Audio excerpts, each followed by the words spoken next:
Bom dia, pessoal, tudo bem? Vamos à nossa segunda aula de revisão sobre Mesopotâmia. Nós vamos começar a nossa aula a partir do subitem 4, Economia Mesopotâmica, lá na página 45 do seu livro de História. O meu livro de História já está aqui. Se você quiser pegar o seu, vamos lá. Quais eram as principais atividades econômicas dos mesopotâmicos? Nós já vimos na outra aula, eu mostrei essa imagem do slide para você. Eles viviam da agricultura ao sul e viviam da pecuária, né, e pastoreio ao norte. E nós vimos que isso tudo por causa das condições geográficas e climáticas. Ao norte, os rios estavam mais distantes um do outro, lembra? Então, a fertilidade da terra diminuía. E ao sul, quanto mais estreitos os rios, mais fértil era a terra, facilitando, né? Propiciando uma atividade econômica agrícola muito mais fácil, muito melhor. Então, você deve estar se perguntando, lá na antiguidade, eles só viviam da agricultura e do pastoreio, da pecuária? É exatamente isso que nós vamos ver hoje. Tinha outras atividades econômicas? Tinha. Vamos seguir um pouquinho mais para frente. Olha lá. Então, além de viver da agricultura e do pastoreio, da pecuária, eles também tinham atividades comerciais, tá? Olha só, aqui a imagem, nós temos aqui, né, nesse slide, uma segunda imagem de um porto. Vocês estão vendo? Eles estão negociando neste porto, exatamente. Eles negociavam também. E outras coisas que nós vamos ver agora no próximo slide. Vamos lá. Olha só, eles praticavam o artesanato. Os mesopotâmicos, eles faziam roupas, eles faziam bijuterias, cerâmica. Olha os vasos aqui no canto. Eles também já tinham habilidade para fazer objetos em metais, que é a metalurgia. E sabe o que é interessante? Esse povo comercializava tanto que foi necessário criar uma escrita, e eles registravam tudo isso em tabletes de argila, e tudo que era vendido, todo o controle era transmitido através dessa escrita nesses tabletes que nós chamamos de tabletes cuneiformes. Não é interessante? Quer dizer, é uma sociedade bem variada na sua economia. Além da sua estrutura social, ela é bem variada na economia, tá? Então, vamos avançar um pouquinho aí. Quem são esses povos que nós vimos neste capítulo? Porque a Mesopotâmia, como nós vimos no mapa, é uma região muito grande. Ali existiam vários povos. Que povos são esses? Vamos lá? O primeiro que nós vimos aí são os sumérios. Olha assim, aqui tem uma figura de sumérios. Nós temos aqui a imagem de um deus deles. Aqui nós temos uma edificação, que nós já vamos ver o que é. Vamos avançar um pouquinho para entender um pouquinho mais quem são os sumérios. Olha só, os sumérios, eles estavam nesta região aqui ao sul do nosso mapa, você está vendo? Muito bem. Essa região suméria, ela tinha várias cidades. Olha só as cidades aqui, ó. Vou mudar a cor do meu lápis. Ó, Kish, Ur, Nippur, Lagash, Eridu e Uruk. Será que a gente consegue encontrar essas cidades no mapa? Vamos ver se eu encontro aqui com você. Você vai me ajudar, tá? Vamos lá. Olá. Kish, Nippur, Uruk, Ur. Vamos ver.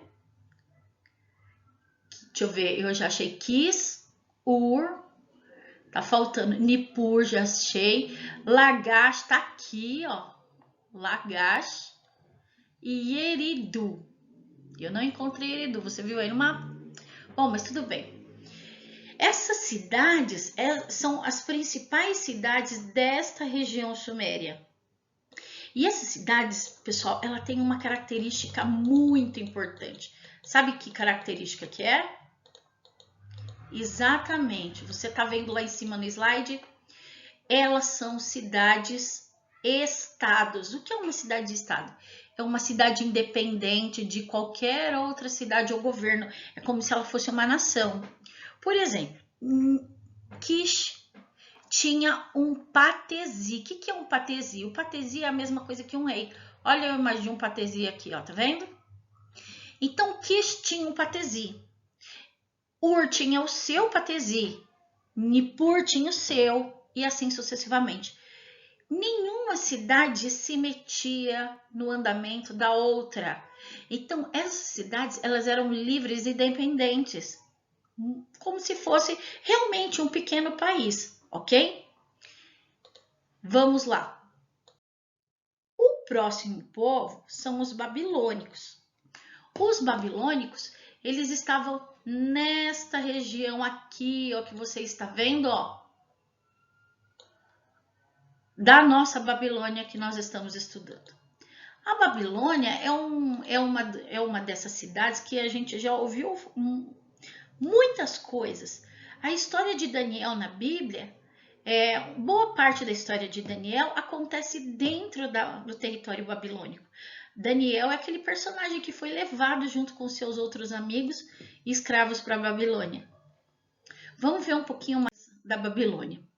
É lá na Babilônia que vai surgir o primeiro código de leis escritas. Exatamente, escritas. E você está vendo aí o slide? Essa daqui é uma pedra onde essas leis que vocês estão vendo aqui foram escritas, tá vendo? Olha aqui os textos aproximados. E são leis muito rígidas. Nós vimos lá na outra aula como as leis mesopotâmicas aqui desse código de Hammurabi eram muito rígidas. Olha só aqui, eu tenho alguns exemplos. Se uma pessoa roubar o filho menor da outra, o ladrão deverá ser condenado à morte. Se uma pessoa roubar a sua casa, deverá ser condenado à morte. E na parte da frente da casa deverá ser enterrado. Gente, lá a maior parte dos castigos era morte. E quem escreveu isso? Foi um grande rei mesopotâmico chamado Hammurabi. Exatamente isso, ele deu o nome a o nome dele é esse código. É a primeira lei escrita, código de leis escritos pela nossa humanidade, né? É o mais antigo, por isso que a gente diz que é o primeiro a surgir aí na história. Código de leis escritas, tá? Vamos seguir um pouquinho mais para frente. Olha aqui, uma das coisas que os babilônicos também são muito conhecidos. Eles são responsáveis pela uma das sete maravilhas do mundo antigo, os jardins suspensos da Babilônia. Olha aqui nesse palácio. Parece que o jardim está flutuando. Isso era uma novidade para eles. Por que os reis babilônicos construíram esses jardins? Diz a lenda que o rei babilônico fez isso para agradar a esposa. Ela era estrangeira, pertencia a outro povo e ela sentia muita saudade da sua terra natal.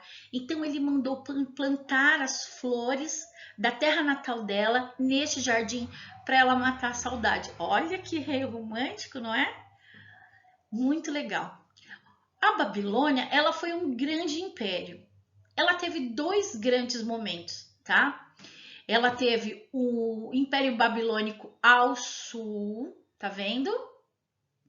E depois ela teve um segundo momento onde ela tomou conta de toda essa região da Babilônia, tá? Então existem dois momentos dentro do Império Babilônico, tá? Então vamos lá.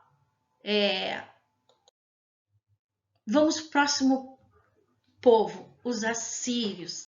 Esse pessoal é violento, hein? Os assírios, eles têm uma característica muito marcante. Os assírios estavam ao norte da Mesopotâmia. lá nas regiões onde se cuidava das ovelhas, dos carneiros. Os assírios são um povo muito, muito violento. Eles já tinham técnicas de guerra um pouco diferenciadas. Eles usavam arco e flecha, cavalos. Eles são conhecidos pela crueldade deles. Dá uma olhada nesta imagem aqui. É isso mesmo. É um poste. Tá vendo? Ó, é um poste. Tá vendo? E tem uma pessoa pendurada pelo... Aqui parece o pescoço, né? Eles empalavam as pessoas. É isso mesmo, eu falei isso em sala de aula para vocês. Eles faziam isso com os inimigos para demonstrar o poder, para que as pessoas não duvidassem da ação deles e se rendessem para que eles não tivessem que lutar tanto. Isso era um aviso, se vocês se renderem, olha o que vai acontecer com vocês.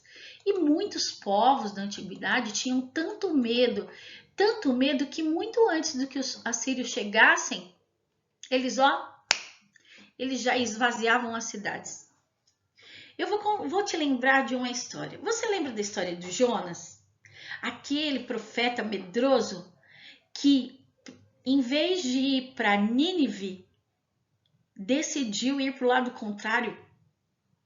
Foi para Tarsis, fugindo do que Deus tinha pedido para ele. E aí, o que acontece? O navio onde ele estava quase naufragando, e ele é lançado ao mar, porque descobrem que o mar está revoltoso por causa dele, e um grande peixe engole Jonas. Pois é, tem gente que diz que o Jonas era medroso, era covarde. Mas sabe o que Deus havia pedido para ele naquele momento? Para que ele fosse falar para este povo violento, os assírios, lá na cidade, na capital de Nínive, avisar para eles que se eles não se arrependessem dos seus pecados, Deus os destruiria. Você está entendendo por que Jonas foi para o lado contrário?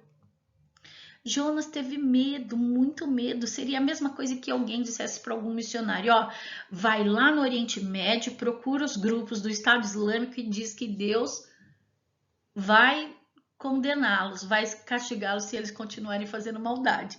Quem tem coragem de fazer isso? Pois é. Estou contando essa história só para você se colocar um pouquinho mais no lugar de Jonas. Mas Deus sabia, sabe, da nosso medo, da nossa condição humana, e deu mais uma chance para Jonas, não é? Mas você entende por quê?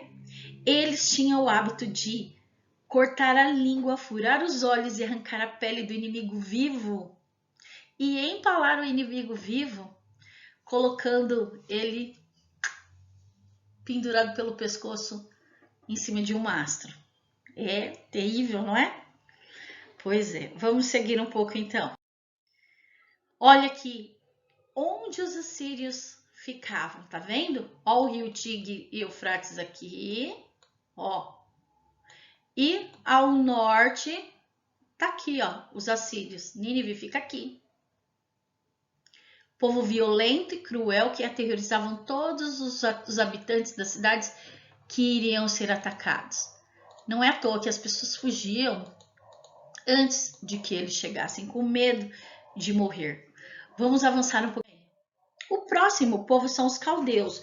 Os caldeus estão ao sul, mais próximo da Babilônia, tanto que a Babilônia tomou conta dessa região dos caldeus. Então, olha lá, Nabucodonosor, vocês se lembram de Nabucodonosor? Aquele rei que sonhou com aquela grande estátua com cabeça de ouro, braços de prata, assim, a bacia de bronze e as pernas de ferro. Exatamente, foi esse rei. Esse rei babilônico, ele era da cidade dos caldeus.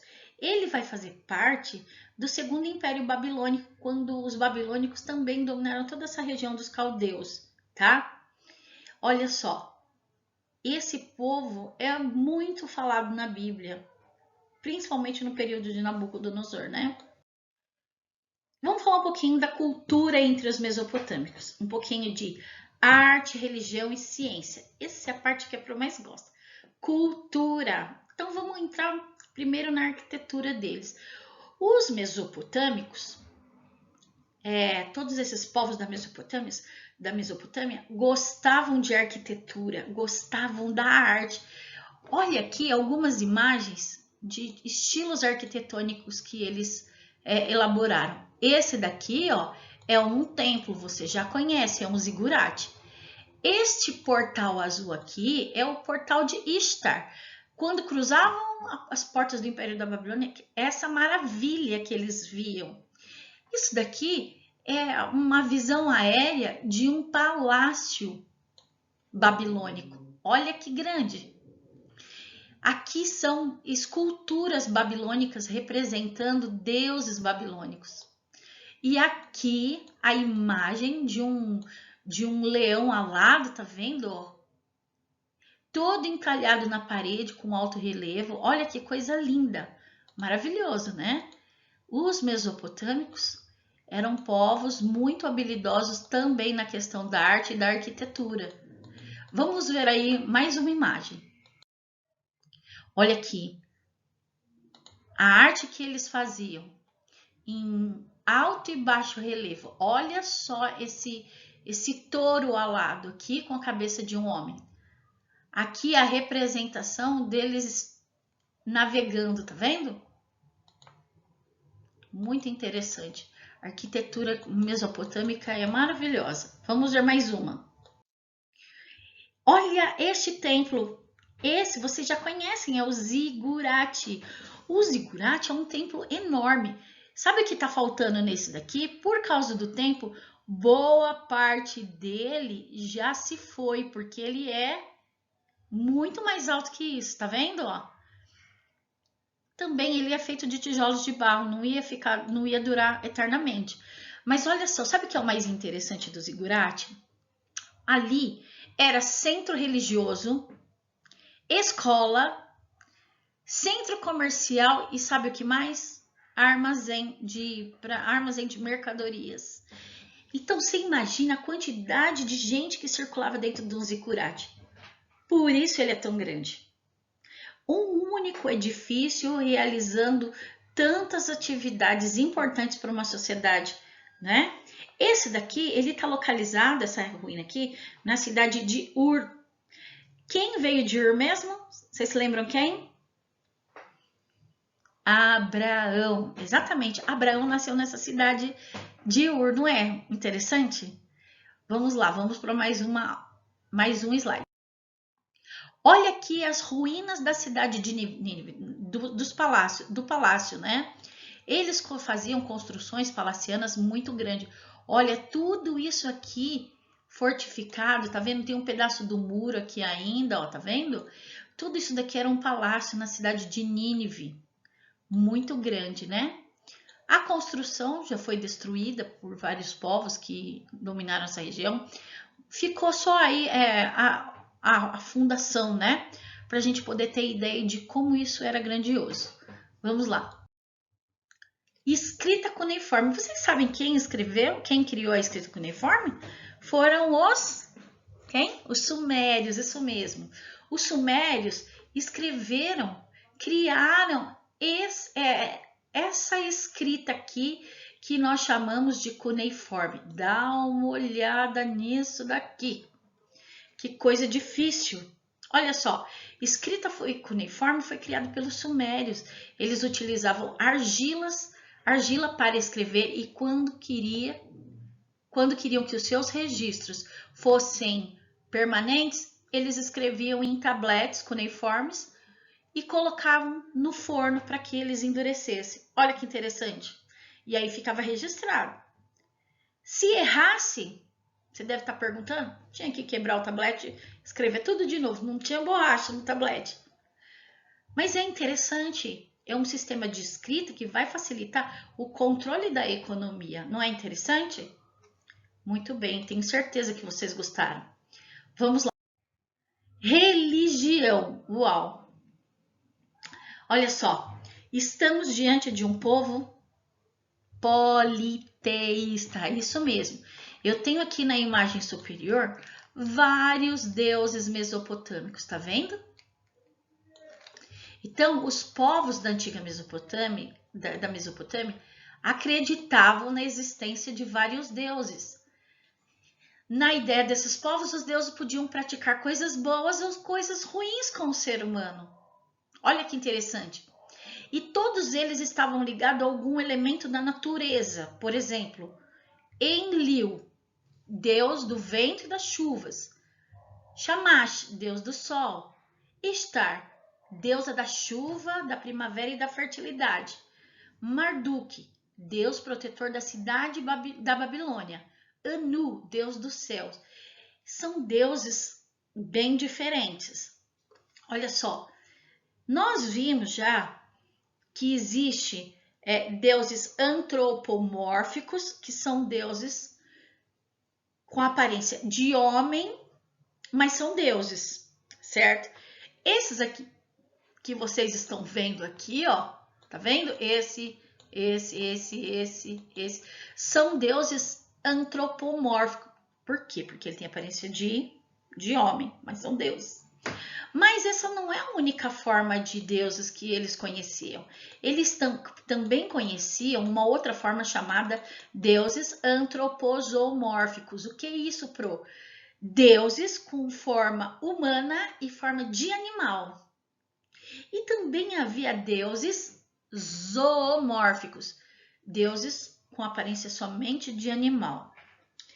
É uma criatividade muito grande, né? Tem um aluno que pergunta assim, Pro, esses deuses existiam? Não, eram deuses criados por esses homens no passado. Eles acreditavam nesses deuses? Muito. Eles eram de verdade? Não. Por quê? Foi criado pelos homens. Então, mas eles acreditavam muito nesses deuses. Vamos lá. A astronomia. Você sabe que a religião deles, eles eram tão religiosos, acreditavam tanto nessas crenças, que dessas crenças pôde surgir 3 tipos de ciências. Muito bem, olha só. O mesopotâmico adivinhava de várias formas.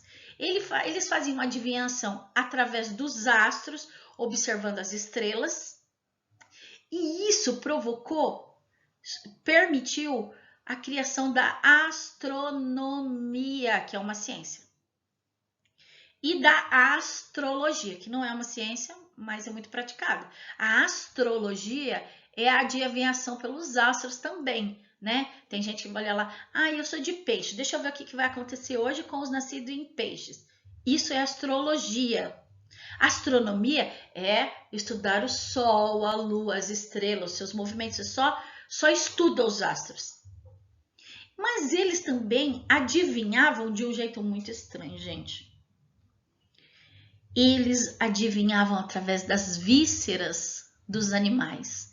Pois é, pegava um animalzinho, abria a barriga do bichinho, olhava os órgãos e tirava a sorte, fazia a leitura da sorte através das vísceras. Eles olharam tantas vísceras que acabaram desenvolvendo aí a anatomia, que é um ramo da medicina.